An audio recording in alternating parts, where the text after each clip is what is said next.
नमस्कार, तालठोक के special edition में आपका स्वागत है। मैं हूं आपके साथ विशाल कालरा। गृह मंत्री अमित शाह बंगाल में हैं और बंगाल की तस्वीर आज बहुत बदली बदली नजर आ रही है। एक तरफ मिदनापुर में उनकी रैली, जहां पर भीड़ नजर आई और मुख्यमंत्री ममता बनर्जी को सोचने पर मजबूर कर दिया, तो वहीं दूसरी तरफ एक तस्वीर मंच की भी दिखाई दी। वो तस्वीर बहुत दिलचस्प तस्वीर है। मंच पर अमित शाह का हाथ थामे शुभेंदु अधिकारी समेत कई ऐसे चेहरे, ये देखिए वो तस्वीर, अमित शाह का हाथ थामे शुभेंदु अधिकारी समेत कई ऐसे चेहरे जिन्हें ममता बनर्जी का योद्धा माना जा रहा था, टीएमसी का संकट मोचक माना जा रहा था। लेकिन अब हालात बदल गए हैं। दूसरी पार्टियों के 10 बड़े नेताओं ने आज अमित शाह की मौजूदगी में बीजेपी का हाथ थाम लिया है। यह तस्वीर सिर्फ ममता बनर्जी के लिए नहीं, बल्कि लेफ्ट और कांग्रेस के माथे पर भी शिकन ला सकती है। इसीलिए आज कौन से बड़े सवाल हम ताल ठोक के में पूछ रहे हैं, वो आपको बताते हैं। बंगाल में क्या जय श्री राम से बनेगा काम? आज जिन नारों के साथ अमित शाह का स्वागत हुआ, मंच पर जो नारे अमित शाह ने लगाए, भारत माता की जय, जय श्री राम के नारे आपको याद होगा। लोकसभा चुनाव में ये नारे ममता बनर्जी को बहुत परेशान कर रहे थे। क्या बंगाल में जय श्री राम से बनेगा बीजेपी का काम? और जो तैयारी बीजेपी की है, जो रणनीति बीजेपी ने बनाई है, उसके तहत क्या बीजेपी की झोली में जा रहा है बंगाल? बंगाल की राजनीति में क्या अब सब राइट हो रहा है? टीएमसी के नेता, लेफ्ट के नेता, कांग्रेस के नेता, क्या सब बीजेपी में शामिल होते नजर आ रहे हैं? तभी अमित शाह कह रहे हैं कि चुनाव आते आते अकेली रह जाएंगी दीदी। और शाह की सुनामी से क्या दीदी को खतरा है? अमित शाह के दौरे, जेपी नड्डा के दौरे, क्या इनसे खतरा टीएमसी के लिए बढ़ता जा रहा है? एक एक करके बड़े नेता अगर ऐसे ही बीजेपी में शामिल होते रहे तो चुनाव आने तक क्या होगा? चौथा बड़ा सवाल यह है कि दीदी का योद्धा बीजेपी को क्या बंगाल जिताएगा? शुभेंदु अधिकारी आज बीजेपी में शामिल हुए और अमित शाह ने कहा ये तो शुरुआत है, आगे बहुत बड़े बड़े नेता आएंगे। शाह के संकल्प से क्या बंगाल विजय पक्की है, या फिर टीएमसी, लेफ्ट और कांग्रेस के पास कोई और प्लान है, कोई और रणनीति है इनसे निपटने की? कौन कौन से खास मेहमान हमारे साथ जुड़ रहे हैं, उनका परिचय आपसे करवाएं। उससे पहले पश्चिमी मिदनापुर की रैली में आज अमित शाह ने क्या बड़ी बातें कही, ये आपको सुनवा दें। मेरे साथ बोलिए, भारत माता की। क्यों भाई, आप लोगों की आवाज को क्या हो गया है? ऐसे बोलते हैं भारत माता की जय। मेरे साथ दोनों हाथ उठाइए, उठाइए दोनों हाथ। बंगाल में परिवर्तन का मुट्ठी भींचिए और कलकत्ता में ममता दीदी के कान तक पहुंचे ऐसे बड़े आवाज से बोलिए, भारत माता की, भारत माता की। शुभेंदु भाई के नेतृत्व में कांग्रेस, तृणमूल, सीपीएम, सब पार्टी से अच्छे लोग आज भारतीय जनता पार्टी में नरेंद्र मोदी के नेतृत्व में काम करने के लिए भाजपा जोड़ रहे हैं। दीदी कहती है कि भारतीय जनता पार्टी दल बदल कराती है। दीदी, मैं आपको याद कराने आया हूं, आपकी मूल पार्टी कौन सी है? तृणमूल कांग्रेस थी क्या? जब आप कांग्रेस छोड़कर तृणमूल बनाई तब वो दल बदल नहीं था। आज भाई शुभेंदु अन्याय के खिलाफ, बंगाल की जनता के शोषण के खिलाफ आपका साथ छोड़कर मोदी जी के साथ आ रहे हैं। आपको दल बदल लग रहा है दीदी, मगर दीदी ये तो शुरुआत है। चुनाव आते आते आप अकेली रह जाएगी। चुनाव आते आते जिस प्रकार की सुनामी को मैं बंगाल में देख रहा हूं, मित्रों, इसकी कल्पना शायद ममता दीदी ने नहीं करी होगी। मित्रों, एक आदमी जब दल बदलता है तो काफी सोच विचार कर बदलता है, क्योंकि ये जो लोग आ रहे हैं वो मां माटी मानुष के नारे के साथ निकले थे। नारा किसी भी पार्टी का हो बुरा नहीं होता, मगर आपने क्या करा? मां माटी मानुष के नारे को तोलबाजी, तुष्टीकरण और भतीजावाद में परिवर्तित कर दिया। ये करोड़ों युवाओं का भविष्य आपको नहीं दिखाई पड़ता है। आपकी नजर में अपना भतीजा है, कब इसको मुख्यमंत्री बना दे, कब इसको मुख्यमंत्री बना दे। मैं पूछने आया हूं बंगाल के युवाओं को, क्या दोष है आपका? क्यों विकास बंगाल में नहीं हो रहा है? कुछ बड़बोले नेताओं ने कहा तृणमूल को कोई हरा नहीं सकता। मैं उनको याद कराना चाहता हूं कि संसद के चुनाव के अंदर आप कहते थे बीजेपी का खाता नहीं खुलेगा। हमारे दिलीप घोष की अध्यक्षता में मोदी जी के नेतृत्व में 18 से ज्यादा सीटें बंगाल की जनता ने दी है। और दीदी कान खोल कर सुन लो, आज लाखों लोगों की हाजिरी में कहने आया हूं मैं, जब विधानसभा के चुनाव का परिणाम आए, परिणाम देख लेना, इस बार 200 सीटों से ज्यादा सीटों के साथ भारतीय जनता पार्टी की सरकार बनने जा रही है। हमारे पार्टी के अध्यक्ष श्रीमान नड्डा जी आए थे, उनके गाड़ी के कॉनवे पर बड़े बड़े पत्थर मारकर हमला किया गया। दीदी क्या आप समझती हो कि इससे हम डर जाएंगे क्या? हमारे 300 से ज्यादा कार्यकर्ता की जाने गई है, मगर दीदी सुन लो, जितनी हिंसा करोगी भारतीय जनता पार्टी का कार्यकर्ता इतनी जोर से आपका सामना करेगा।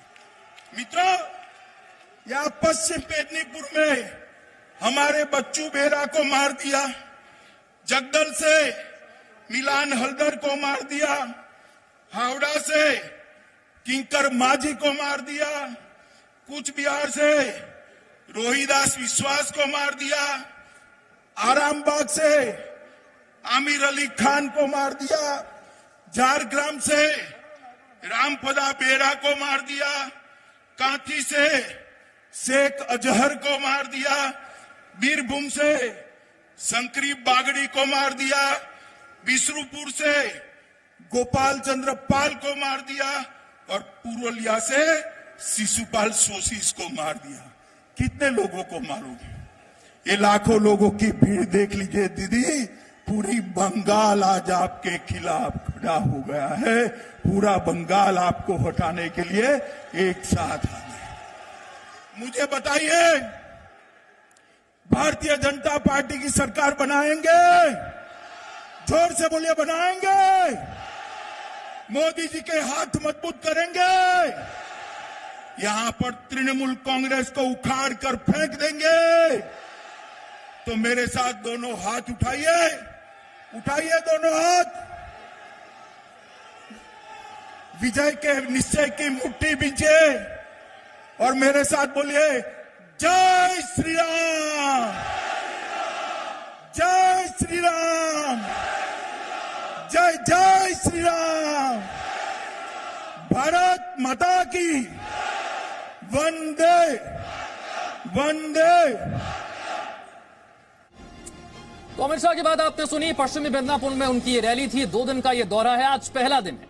कौन कौन से खास मेहमान हमारे साथ चर्चा में, इनका परिचय आपसे करवा देते हैं। बीजेपी से शाहनवाज हुसैन हमारे साथ जुड़ रहे हैं, टीएमसी से प्रवीर विश्वास हमारे साथ हैं, सीपीआई से विवेक श्रीवास्तव, एआईएमआईएम से सईद असीम वकार और राजनीतिक विश्लेषक संगीत रागी हमारे साथ जुड़ रहे हैं। प्रवीर विश्वास, आपने सुना अमित शाह ने क्या कहा?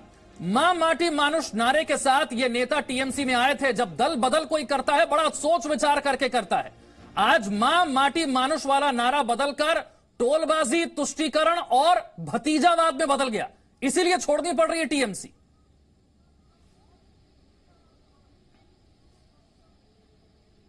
देखिए, जब भूकंप आती है ना, तो मट्टी के नीचे से सबसे पहले कीड़े मकोड़े निकलते हैं। तो बंगाल में एक भूकंप आने वाला है 2021 में, जिसके तहत पश्चिम बंगाल में तृणमूल कांग्रेस 250 से ज्यादा सीट लेके आने वाली है।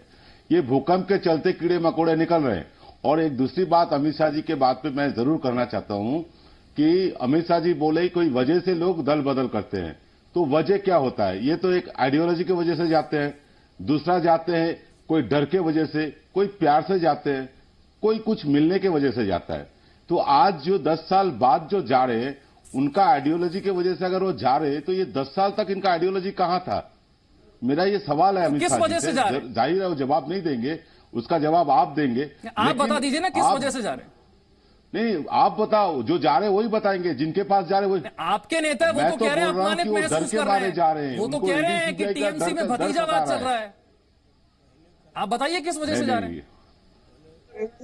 अरे 10 साल से भतीजावाद नहीं चला है क्या? ये भतीजा आप किसको कह रहे हैं? मेरा समझ में नहीं आ रहा है। भतीजा मतलब आप किसका नाम बोलना चाहते हैं? वो तो अभिषेक बनर्जी के लिए कह रहे हैं। आकाश विजयवर्गीय क्या? आप नहीं जानते किसके लिए कह रहे हैं? अच्छा, अभिषेक बनर्जी। आप क्या? नहीं, मुझे पता नहीं था। मैं भतीजा मतलब समझता हूँ आकाश विजयवर्गीय, क्योंकि वो भी तो विजयवर्गीय जी का लड़का ही है। सत्ता में भतीजा है हुआ आपने तो। खैर जो भी है, अगर अभिषेक बनर्जी के वजह से जा रहे हैं। चलिए, आपको वजह नहीं पता है, आपको नहीं पता। मैं शाहनवाज हुसैन से पूछ रहा हूँ। शाहनवाज हुसैन साहब, भाई ऐसी क्या वजह है कि एक एक करके टीएमसी के, लेफ्ट के, कांग्रेस के नेता बीजेपी की तरफ आ रहे हैं? ये हृदय परिवर्तन अचानक कैसे हो रहा है? शहनवाज भाई से पूछिए, वो कितने अच्छे बल्लेबाज है। प्रबीर बिस्वास नहीं समझ पा रहे कि क्यों छोड़ रहे हैं उनके नेता। देखिए, ममता जी जिस तरह की जुझारू नेता थी, जिस तरह उन्होंने सिंगूर नंदीग्राम में संघर्ष किया, संघर्ष से निकली नेता थी, हम लोगों ने भी तब साथ दिया। लेकिन जब वो हुकूमत में आई तो एकदम बदल गई। आज माँ माटी मानुष की जगह गोली बम बारूद ज्यादा हावी हो गया है। आज उस पूरे इलाके में जो लोग विरोध में काम करते हैं उनको पोल पर मारकर लटका दिया जाता है। उनकी विचारधारा कुछ भी हो, वो आप मतभेद रख सकते हैं, लेकिन इस तरह हत्या की राजनीति, खून की राजनीति, हमारे जो पंचायत के लोग जीते उनको हमें अलग झारखंड में रखना पड़ा कई दिनों तक। और अब वो समझती थी कि जैसे और पार्टियां डर जाएंगी तो ये भारतीय जनता पार्टी है।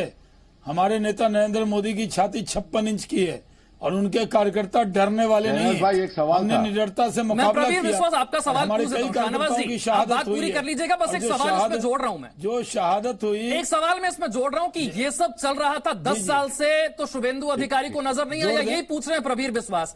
आज अचानक से हृदय परिवर्तन क्यों हो गया नेताओं का? देखिए, जो चल रहा था उसको देखकर सब लोग ये समझ रहे थे कि ममता जी की पार्टी है। आज ये अभिषेक बनर्जी की पार्टी है। ममता जी की कोई बात चलती नहीं है। और तृणमूल कांग्रेस, ममता जी और अभिषेक बनर्जी और पूरा प्रशासन मिलकर कैसे भारतीय जनता पार्टी के कार्यकर्ताओं को, कैसे विरोधी को कुचला जाए। कम्युनिस्ट पार्टी के लोग तो मार खा खा के थक गए। वो तो बेचारे इतने डरे हुए हैं कि वो ममता जी के खिलाफ कोई प्रदर्शन ही नहीं करते, कुछ करते नहीं, क्योंकि उनको मार मार कर इन्होंने लंबा कर दिया। लेकिन अगर कोई सामने टिका है उनके, तो सिर्फ भारतीय जनता पार्टी का कार्यकर्ता अपने प्राण की चिंता किए बिना तृणमूल से मुकाबला किया। और आज जो ममता जी की पार्टी में भी लोग हैं, उनको लगता है कि अगर बंगाल के हित में कोई पार्टी है तो वो भारतीय जनता पार्टी है। आप बड़ी बात यहाँ पे कह रहे हैं, मुझे लगता है इसका जवाब विवेक श्रीवास्तव से लेना जरूरी है। लेफ्ट के नेता हैं विवेक श्रीवास्तव, शाहनवाज भाई कह रहे हैं कि इतनी मार खा ली है लेफ्ट के कार्यकर्ताओं ने कि अब ममता बनर्जी के सामने खड़े होने की हिम्मत ही नहीं दिखा पा रहे, इसीलिए बीजेपी खड़ी है। शाहनवाज भाई नहीं, बिल्कुल देखिए, शाहनवाज भाई बड़ा मधुर बोलते हैं, बड़ा अच्छा बोलते हैं, बीजेपी के अच्छे प्रवक्ताओं में से है। अब शाहनवाज भाई देखिए, आप लोग जोड़ तोड़ की राजनीति करते हैं और हर जगह करते हैं, हर स्टेट में करते हैं। आपकी पॉलिटिक्स दो चीजों पर आधारित है। पहली चीज वोट पोलराइजेशन। आप नैरेटिव फैलाते हैं कि 80-85% हिंदू को 14.5% मुसलमानों से खतरा है, मुसलमानों का राज्य होने जा रहा है, मुसलमानों की आबादी बढ़ने जा रही है, मुसलमान बाहुल्य क्षेत्र में हिंदू रह नहीं जाता, और हिंदुओं को डरा करके वोट लेने की कोशिश करते हैं। डेवलपमेंट आपका एजेंडा कहीं नहीं रहा। बंगाल जो कभी सांप्रदायिक नहीं था, चाहे लेफ्ट हो या टीएमसी हो, कोई भी पार्टी रही हो, बंगाल का आदमी, बंगाली मानुष कभी हिंदू मुसलमान नहीं करता था। लेकिन आपकी पार्टी ने वहां पे आकर के, चाहे मां दुर्गा का इस्तेमाल हो, मां काली का इस्तेमाल हो, जय श्री राम के नारे हो, फिर आपने सांप्रदायिकता वहां पर फैलाई है। और जो आपका कल्चर रहा है, सीबीआई का मिसयूज, एनफोर्समेंट डायरेक्टरेट का मिसयूज और खरीद फरोख्त की राजनीति से, क्योंकि आपके वहां पे इनरोड्स नहीं है, आप सही में वहां पे बाहर से हैं, आपका कोई वहां ग्राउंड नहीं है, तो कभी आप मुकुल रॉय को लेते हैं, कभी आप शुभेंदु जी को लेते हैं, कभी तृणमूल को तोड़ने की कोशिश करते हैं, कभी लेफ्ट को तोड़ने की कोशिश करते हैं, और ये इनके इन प्रकार आप एक सरकार बनाने की कोशिश में हैं। ये प्रजातांत्रिक तरीके से बहुत ही गलत कमाल की बात है विवेक श्रीवास्तव, आपने सारी बीजेपी की कमियां बता दी, लेकिन आपने ये नहीं बताया कि बंगाल में ममता बनर्जी के सामने लेफ्ट खड़ी है या नहीं खड़ी है। मैं असीम बकार से इसका जवाब, मैं शाहनवाज भाई आपके पास आ रहा हूं, आप जवाब देना चाहते हैं, मैं जानता हूं। एक सेकंड रुकते हुए, असीम बकार, यह आरोप आप पर भी लगा है। जरा ममता बनर्जी ने कहा कि बीजेपी लेकर आ गई है एमआईएम को, यहां पर वोटों को बांटना चाहते हैं, माइनॉरिटी वोट बढ़ जाए, ध्रुवीकरण की राजनीति हो जाए, इसलिए आई है क्या एमआईएम बंगाल में? देखिए, सबसे पहली बात तो असद साहब ने बयान जारी किया, हम लोगों ने भी कल बयान जारी किया।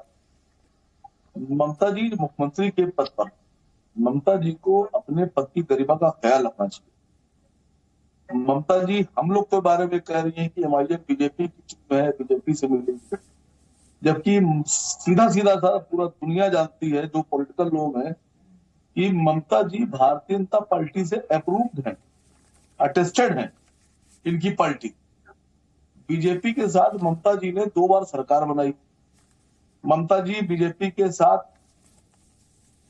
जब थी तो उन्होंने मंत्री थी रेलवे की, ये सब जानते हैं, आप भी जानते हैं, शहनवाज भाई भी जानते हैं, सब जानते हैं। तो उनको ज्यादा मालूम होगा कि बीजेपी से क्या होता है, कैसे दोस्ती होती है, क्या मिलता है, क्या नहीं मिलता है। ममता जी अपने बारे में बताए, ममता जी को अपने बारे में ख्याल करना है। मुख्यमंत्री है वो, आज कौन सी ऐसी वजह है कि उनकी पूरी पार्टी खाली होती चली जा रही है? जिसको देखो मुंह उठाया निकला, सीधा बीजेपी में निकला, बीजेपी में। ममता जी अपने लोगों को रोक नहीं पा रही। ममता जी के ना नेता उनके साथ है, ना ममता जी का वोटर उनके साथ। ममता जी ने 10 साल में कौन सा ऐसा काम किया? विवेक जी एक सेकंड रुकते हुए जरा एक बार मौका दीजिए सबको बोलने का, फिर आपके पास आ रहा हूं। संगीत रागी, शाहनवाज भाई भी यही कह रहे हैं, असीम वकार भी यही कह रहे हैं, जो गलतियां लेफ्ट के 34 साल के शासन को खत्म करने वाली गलतियां थी, क्या वही गलतियां, क्या वही मुद्दे ममता बनर्जी को भी सत्ता से बाहर करेंगे? देखिए, सबसे पहली बात तो भूकंप में कीड़े मकोड़े नहीं मरते हैं। भूकंप में जो गिरने वाली दीवारें हैं उसके नीचे जो राजभवन में बैठे हुए रहते हैं वे लोग मरते हैं।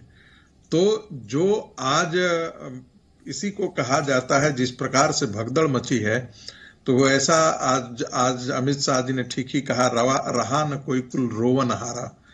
आने वाले दिनों में तृणमूल कांग्रेस से वामपंथी पार्टियों से जिस प्रकार से लोग आ रहे हैं वो एक साइकोलॉजिकल वारफेयर ही नहीं है, एक प्रकार का भगदड़ मचा हुआ है, और जो ये बताता है कि आने वाले बंगाल की राजनीति की हवा किस ओर बह रही है। एक और बात मैं कहना चाहूंगा कि देखिए, 37 साल तक बंगाल में वामपंथी आतंकवाद चलता रहा। ममता बनर्जी ने उस आतंक को आगे बढ़ाया है, उसको कम नहीं किया है, उसको खत्म करने के लिए वहां पर वो आई थी। लेकिन उस आतंकवाद को, राजनीतिक हत्या की जो संस्कृति है, उसको आगे ही उन्होंने बढ़ाया है। और उस राजनीतिक, मैं एक और चीज जोड़ना चाहता हूं कि भारतीय जनता पार्टी का सांस्कृतिक राष्ट्रवाद का सपना अधूरा रहेगा यदि वो बंगाल की धरती से गुंजा हुआ शंखनाद जो विवेकानंद, बंकिम अरविंदो घोष और बिपिन चंद्र पाल की आवाज से निकला है, जो लेखन से निकला है, उसका सार जो है वो भारतीय जनता पार्टी ने संगीत रागी क्या दूसरे नेताओं, दूसरी पार्टी के नेताओं, बागी नेताओं के भरोसे बीजेपी 200 प्लस का टारगेट पूरा करेगी क्या? देखिए एक बात मैं बताता हूं, ये बात आसाम के संदर्भ में भी कहा गया था, उत्तर प्रदेश के भी संदर्भ में कहा गया था। जब आपके पास विकल्प अच्छे हों और नदी की गहराई अच्छी हो, चौड़ाई अच्छी हो, तो छोटे छोटे लोग जो चीजें दूसरी पार्टियों से आते हैं वो बड़ी पार्टी में अपने आप को समाहित कर लेते हैं और उसका ही स्वरूप बन जाते हैं। तो जो ये कोई जिन छोटी छोटी पार्टियों से आते हैं, यदि आपकी विचारधारा के साथ वो खड़े हैं, आज भी आपने देखा हो कि जय श्री राम का अगर विचारधारा के साथ खड़े हैं तो दिक्कत कोई नहीं। प्रवीर विश्वास लगातार हाथ हिला रहे हैं, अपनी बात कहना चाह रहे हैं, जल्दी से प्रवीर विश्वास। भाई खाली हो जाएगी पार्टी क्या चुनाव तक? अकेली रह जाएंगी ममता बनर्जी? संगीत भाई के बातों में नहीं, मैं संगीत भाई के बातों के जवाब जरूर देना चाहता हूं। संगीत भाई अच्छा बोल रहे थे, लेकिन उन्हें बंगाल का इतिहास पता नहीं, भारत का इतिहास पता नहीं। जो लड़ाई था अंग्रेजों के समय, उस समय इनका तो कोई आता पता नहीं थे, ये उल्टा अंग्रेजों का मदद करते थे। इनके मुंह से बिपिन चंद्र पाल, श्यामा प्रसाद मुखर्जी और खुदीराम बोसु का नाम आना नहीं चाहिए। नहीं, मैं बता रहा हूं, ममता जी के पिताजी एक स्वाधीनता संग्रामी थे, आंदोलन के साथ नहीं था। और ये आप बीच में टोकेंगे, मैं जानता हूं, आप बीच में आप बीच में नहीं, मैं टोकेंगे। एक छोटी सी और टिप्पणी कर देना, संगीत मैं भाई, मैं टोकूंगा आपको एक नहीं। चीज याद आप दिलाना और बोलिए चाहता भाई। हूं कि ये वामपंथियों का मैं आपको बता रहा हूं कि वामपंथियों का 37 साल का इतिहास नहीं रहा, वो 34 साल का था। आंकड़े में आप गलत कर रहे हो। और वामपंथियों जैसे नरसंहार ममता बनर्जी के समय नहीं हुआ। देखिएगा, मोरिच कुल झातू, मिलाकर के बिजोन वो सेतु, 37 साल का नंदीग्राम, सिंगूर, सूजपुर, नानूर, सुनिए प्रबीर विश्वास, अगर ऐसा नहीं सुनिए, हुआ तो फिर कोई कारण तो 55,000 होगा ना नेता छोड़ रहे हैं पार्टी खोए को। हम। नेता 55,000 अपमानित महसूस कर रहे हैं, कह रहे हैं कि भतीजे को ज्यादा अहमियत है, उन्हें सीएम बनाना नेता- चाहते हैं। मैं तो बोल आपने रहा हूं पहले ना, भी जवाब नहीं या दिया, तो- मैं अभी भी जवाब नहीं, आपसे नहीं, जानना चाह रहा हूं। जब सब कुछ इतना अच्छा है तो पार्टी के बड़े नेता छोड़ क्यों रहे हैं? मैं आपसे एक चीज पूछता हूं। मैं आप अमन भाई, विशाल बात कर रहा हूं अमन भाई, स्टूडियो से। मैं आपसे एक पूछता हूं कि ये कभी कहा गया कि ममता बनर्जी अपने भतीजे को सीएम बनाना चाहते हैं? ऐसा कहीं कहा गया क्या? आपके पास कोई फुटेज है क्या? मैं तो कारण जहां पूछ रहा हूं ममता आपसे, बनर्जी बोल रही है पार्टी वो के अपने नेता क्यों भतीजे छोड़ को रहे सीएम हैं? बनाना आपने चाहती जवाब है। नहीं दिया अभी तक। कोई फुटेज दिखाओ ना आप। देखिए मैं एक छोटा सा हस्तक्षेप करना चाहता हूं। अरे जितने भी इस भैया, देश की आप रीजनल इतना तो पार्टी आई समझो, हैं वो पारिवारिक रुपया पार्टियों सबसे में ही बड़ी चीज कन्वर्ट होता कर है। बाप भाई बनर्जी कोई नहीं ने है, भी सबसे अपने बड़ा के- रुपया मतलब है। टीएमसी के नेता जो बिक रहे हैं, आप ये रुपया कह रहे हैं ना? खर्च किया प्रबीर जा रहा है विश्वास, बंगाल में, वो रुपया संगीत रागी, अगर एक सेकंड किसानों के रुकते हुए। पीछे खर्च करते प्रबीर विश्वास अपनी बात पूरी कर लें, फिर किसान शाहनवाज मरते भाई। नहीं।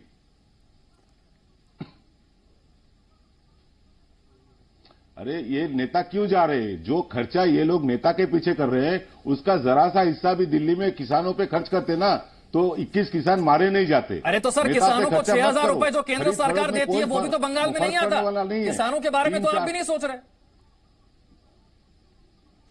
अरे वो तो बंगाल सरकार तो खुद दे रही है, फिर बाहर से लेने का जरूरत ही क्या है? बंगाल सरकार तो खुद दे रहे किसानों को। डबल पैसा देना है क्या? तो डायरेक्ट भेजो आप किसानों को, कोई दिक्कत नहीं है। लेकिन वो तो आप करोगे नहीं। चलिए शाहनवाज भाई से इसका जवाब लेते हैं। आप ठीक, जल्दी शाहनवाज भाई जल्दी से अपना जवाब दीजिए। किसान देखिए, पिछले 5 साल में आपने नहीं, दिक्कत ये है कि न तो जवाब कम्युनिस्ट पार्टी ने दिया, न टीएमसी दे रही है। जो मूल सवाल है कि आखिर आपने पूछा कि कम्युनिस्ट पार्टी क्या लड़ने की स्थिति में है, तो वो लड़ने की स्थिति में नहीं है। वो इधर उधर की बात उन्होंने, विवेक जी ने कही। यहाँ बंगाल के अंदर जिस तरह वोट बैंक की सियासत हो रही थी कि आप एक समाज को पूरी तरह छोड़ देंगे, दुर्गा पूजा मनाने के लिए कोर्ट जाना पड़ेगा, उनको कोई जुलूस के लिए कोर्ट जाना पड़ेगा। आप संदेश क्या देना चाहती? दीदी के साथ दिक्कत यह है कि मंडल जी को भी मालूम होगा कि वहां पर इनसे बहुत जूनियर हैं भाई, मैं आपसे उनके भतीजे, छोटा सा लेकिन क्या इनपुट देना चाहता हूं। उनकी बात चलती है या इनकी बात चलती है? अच्छे मित्र है, मैं आपको एक इनपुट नहीं, देना नहीं, चाहता मुझे हूं। मालूम है। शाहनवाज भाई अपनी बात जय पूरी श्री कर लें, राम उससे का पहले मैं नारा जरा लगाया। बीजेपी की रणनीति के बारे में यहाँ पर साथ में बात करना अगर चाहता हूँ। बोलते शाहनवाज भाई, आप तो बात बड़े- पूरी कीजिएगा। अमित शाह बंगाल में है, जेपी नड्डा हर महीने दौरा करते हैं, अमित शाह हर महीने दौरा करते हैं। रणनीति क्या है बीजेपी की? किस तरीके से बंगाल में 200 प्लस का टारगेट पूरा करना चाहते हैं? पहला चरण, अमित शाह के दौरे हर महीने यहां पर हो रहे हैं, अब भी वो बंगाल में है। बातचीत के बाद रणनीति बन रही है, लगातार अमित शाह यहां आते हैं, जेपी नड्डा आते हैं, बातचीत होती है, रणनीति बनती है। और इस बार जो टारगेट है वो 200 से ज्यादा सीटों का है, 200 प्लस सीटों का टारगेट है। टीएमसी नेता बीजेपी में एक एक करके शामिल हो रहे हैं और उनके साथ हजारों कार्यकर्ता जिनका कई विधानसभा क्षेत्रों में असर है, ऐसे नेता बीजेपी में टीएमसी से, लेफ्ट से, कांग्रेस से शामिल हो रहे हैं। बंगाल में बीजेपी की रणनीति का दूसरा चरण देखिए, केंद्रीय पर्यवेक्षकों की संख्या बढ़ाई गई है और 5 से बढ़ाकर 12 केंद्रीय पर्यवेक्षक कर दिए गए। बंगाल को लेकर बीजेपी की रणनीति अभी 4 से 5 महीने का समय बाकी है। 12 पर्यवेक्षकों के जिम्मे 23 अलग अलग जिले दिए गए हैं। ये रणनीति बनाई जा रही है और इसे आगे बढ़ाया जा रहा है। जेपी नड्डा के लगातार बंगाल दौरे हो रहे हैं, बीजेपी कार्यालयों का उद्घाटन हो रहा है, आपने पिछली बार भी देखा जेपी नड्डा के दौरे के दौरान, और जिले के मुताबिक तैयारी की जा रही है। बीजेपी जानती है कि काडर को मजबूत करना है, संगठन को मजबूत करना है, तो इस तरीके से रणनीति बनाई जा रही है और अमित शाह के दौरे को लेकर भी रणनीति बनाई जा रही है। तो इस तरीके से बंगाल को साधने की यह कोशिश, तीसरा चरण, बीजेपी इस पर अभी काम कर रही है। ये तीसरा चरण जिस पर बीजेपी काम कर रही है और अमित शाह का 2 दिनों का दौरा इसका हिस्सा है। शाहनवाज भाई अपनी बात पूरी कीजिएगा। नहीं, देखिए, भारतीय जनता पार्टी हर चुनाव को गंभीरता से लेती है। हम, आप जानते हैं कि हम बंगाल में अगर आ रहे हैं तो हम चुनाव के लिए अपनी पूरी ताकत लगाएंगे। ममता जी वहां सत्ता का दुरुपयोग करके वो अपनी ताकत लगाती हैं। हम वहां पर, हमारे पार्टी के नेता हम कोई कांग्रेस पार्टी नहीं है कि एक चुनाव हुआ, 2 सभा की और 4 दिन आराम किया। हम लोग जिस दिन बिहार का चुनाव खत्म हुआ था, अमित शाह जी उससे पहले ही बंगाल का दौरा उन्होंने शुरू किया था। जो हम चाहे वो चुनाव हैदराबाद का हो या जम्मू कश्मीर का लोकल बॉडी चुनाव, हम हर चुनाव को गंभीरता से लेते हैं, क्योंकि हम मानते हैं कि हर चुनाव में भारतीय जनता पार्टी एक अच्छी हुकूमत दे सकती है। और इसलिए बंगाल के अंदर हम जा रहे हैं तो आप मुकाबला कीजिए। कभी लाठी चलाते हैं, कभी गोली चलाते हैं, कभी हमारे राष्ट्रीय अध्यक्ष पर पत्थर चलाते हैं। ठीक, किस तरह की राजनीति हो रही है? माफी के साथ रोक रहा हूं शाहनवाज भाई, समय मेरे पास इतना ही है। बहुत बहुत शुक्रिया सभी खास मेहमानों के शामिल होने का। और जैसा कि अमित शाह ने कहा कि टीएमसी में भगदड़ मची है, चुनाव आते आते पार्टी खाली हो जाएगी, सिर्फ ममता बनर्जी बचेंगी। क्या यही बंगाल में अगले कुछ महीनों में देखने जा रहा है, या फिर टीएमसी, लेफ्ट और कांग्रेस के पास कोई और रणनीति भी है बीजेपी को काउंटर करने के लिए? एक बड़ी खबर इस वक्त आपको बता देते हैं। नेशनल कॉन्फ्रेंस के अध्यक्ष फारूक अब्दुल्ला के खिलाफ प्रवर्तन निदेशालय ने कार्रवाई की है। प्रवर्तन निदेशालय ने फारूक अब्दुल्ला की 3 संपत्तियां अटैच की हैं। फारूक अब्दुल्ला की 11 करोड़ 86 लाख की संपत्तियां अटैच हुई हैं। जम्मू कश्मीर क्रिकेट एसोसिएशन के खाते में हुई हेराफेरी के मामले में यह बड़ी कार्रवाई की गई। नेशनल कॉन्फ्रेंस के अध्यक्ष फारूक अब्दुल्ला के खिलाफ प्रवर्तन निदेशालय की यह कार्रवाई, 3 संपत्तियां अटैच की गई। 11 करोड़ 86 लाख की यह संपत्तियां जिन्हें अटैच किया गया। जम्मू कश्मीर क्रिकेट एसोसिएशन के खाते में हेराफेरी के मामले में यह कार्रवाई।